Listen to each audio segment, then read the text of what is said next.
ഉള്ളിൽ ധാര തുടങ്ങും. ആ ധാര തുടങ്ങിയാൽ 8 മണിക്ക് 8:30 ആകുമ്പോഴേക്കും വീണ്ടും ഉച്ചപൂജ കഴിഞ്ഞാൽ നടയടയ്ക്കുന്ന 11 മണിയാവും നടയടയ്ക്കുമ്പോൾ. അതിനുശേഷം നടയടച്ചു കഴിഞ്ഞാൽ വൈകുന്നേരം 5 മണിക്ക് നട തുറക്കും.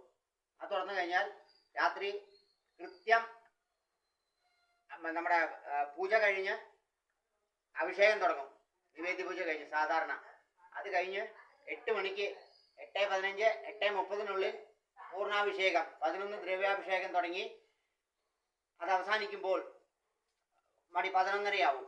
11:30 കഴിഞ്ഞ് കഴിഞ്ഞാൽ അലങ്കാര ശേഷം നിവേദ്യം, ദീപാരാധന, നടയടച്ച പൂജ.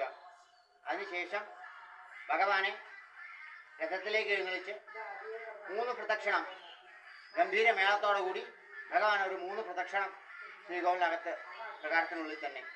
അതിനുശേഷം തൃപ്പുക നടയടയ്ക്കും. 1:30 മണിയാവും.